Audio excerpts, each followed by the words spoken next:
السلام علیکم ورحمۃ اللہ وبرکاتہ۔ کہا جاتا ہے کہ ہر کوئی بادشاہ خاص مٹی سے بنی سراہی سے ٹھنڈا پانی لے کر پیتا تھا، تو دنیا اس کی اس آسائش پر حسد کیا کرتی تھی۔ تو اگر آج اسے آپ اپنے گھر کے فریج کا پانی پیش کریں گے تو وہ کیا سوچے گا؟ اگر قارون کو بتا دیا جائے کہ آپ کی جیب میں رکھا ATM کارڈ اس کے خزانوں کی ان چابیوں سے زیادہ بہتر ہے جنہیں اس وقت کے طاقتور ترین انسان بھی اٹھانے سے عاجز تھے، تو قارون پر کیا بیتے گی؟ اگر کسریٰ کو بتا دیا جائے کہ آپ کے گھر کی بیٹھک میں رکھا صوفہ اس کے تخت سے کہیں زیادہ آرام دہ ہے تو اس کے دل پر کیا گزرے گی؟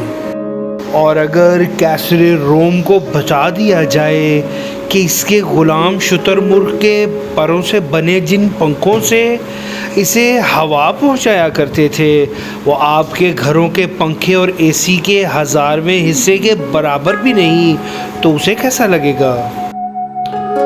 آپ اپنی خوبصورت کار لے کر ہلاکو خاں کے سامنے فراٹے بھرتے ہوئے گزر جائیے، کیا اب بھی اس کی اپنے گھوڑوں پر غرور اور گھمنڈ باقی ہوگا؟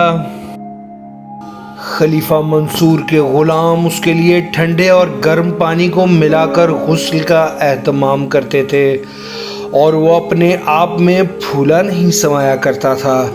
کیسا لگے گا اسے اگر وہ آپ کے گھر میں گیزر دیکھ لے تو؟